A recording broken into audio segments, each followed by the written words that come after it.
2.1 question number 1 में कह रहा है कि यहाँ पर निम्नलिखित समीकरणों का हल ज्ञात कीजिए। यहाँ देखिए बहुत आसान ये बनाना क्वेश्चन है। अब देखिए 1 नंबर में क्या करेंगे, यहाँ पे देखिए बराबर ये माइनस में अगर इस साइड तो बराबर किस साइड जाएगा तो प्लस में हो जाएगा, अगर प्लस में है तो माइनस में हो जाएगा, गुना में है तो भाग में हो जाएगा और भाग में है तो गुना में हो जाएगा। इसका विपरीत होता है, माइनस का प्लस, प्लस का माइनस और गुना का भाग और भाग का गुना करते हैं। खैर बनाते हैं, उसके बाद आपको अच्छे से समझ में आ जाएगा। अब देखिए क्या करेंगे, यहाँ पे देखिए ये 3 को देखिए यहाँ पर कॉमन है, कॉमन मतलब यहाँ पर ये 3 जो है कॉमन है, मतलब इसमें भी गुना है इसमें भी। क्या करते हैं सबसे पहले, मतलब देखिए बनाने के लिए हम लोग अगर कहीं बीच में अगर बराबर है तो या का साइन देते हैं, इसको हम लोग या कहते हैं, या आप या लिख सकते हो, या लिखने से अच्छा है कि आप ये वाला साइन यूज करो। ठीक है, जब भी बनाओ ये समीकरण वाला क्वेश्चन तो या का साइन ये देना ही है। अब देखिए 3 गुना एक्स करेंगे तो 3x, यहाँ पे देखिए अगर प्लस है, यहाँ पर देखिए अगर यहाँ पे 3 प्लस छुपा हुआ है तो यहाँ पे प्लस माइनस माइनस और 3 तिया 9 बराबर करेंगे, बराबर में यहाँ देखिए 15 है 15 कर देंगे। अब देखिए चार अचार को यहाँ पे याद रखना है। यहाँ पे देखिए अब पहले हम लोग समझ लेते हैं चार अचार। यहाँ पे देखिए चार और अचार क्या होता है, वेरिएबल और कांस्टेंट कहा जाता है।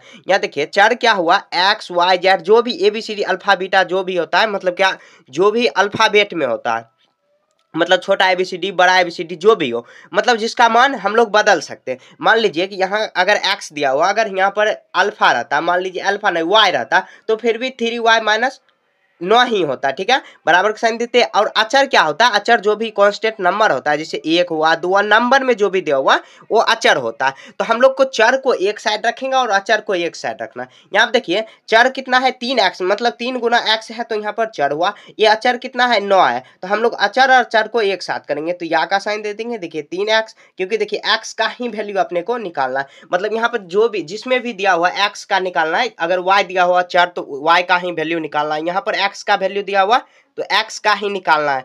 तो यहाँ पे देखिए हम लोग बनाते हैं। अब देखिए यहाँ पर 3x हुआ, ये माइनस में है 9 तो बराबर किस साइड जाएगा तो प्लस में 9 हो जाएगा। अब देखिए x का वैल्यू निकालना है तो 3x, अब क्या करेंगे बराबर, अब देखिए ये 9 5 कितना आ जाएगा, यहाँ पर 24, 9 यहाँ पे 19 और 5 यहाँ पे 24 आया। तो निकालना कितना x, यहाँ देखिए 3 गुना में है ये x के साथ, तो बराबर किस साइड भेजेंगे तो भाग में हो जाएगा, अपोजिट हो जाता है गुना का भाग। तो x का वैल्यू देखिए क्या आया, तो x का वैल्यू आया 8, तो 8 ही इसका आंसर हो गया। ठीक है, एक बार और हम लोग समझ लेते हैं। यहाँ देखिए क्वेश्चन पहले लिखा हुआ है, तब 3 गुना x किए तो 3x माइनस 3 तिया 9, ये देखिए 3 है, ये दोनों के साथ गुना है तो गुना करके इसको हम लोग बाहर निकाल लिए, बराबर 15।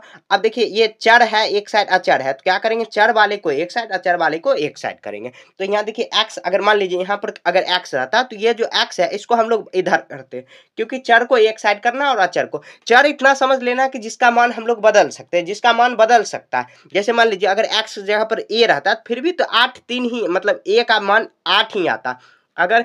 और अचर क्या होता है, जिसका मान हम लोग बदलेंगे तो क्वेश्चन गलती हो जाएगा। मान लीजिए 9 की जगह पर अगर हम लोग 10 लिख दिए तो क्वेश्चन x का जो मान आया वो अलग आ जाएगा। ठीक है, तो इतना समझ लेते हैं। अब आगे एक एक करके हम लोग क्वेश्चन को सब समझेंगे।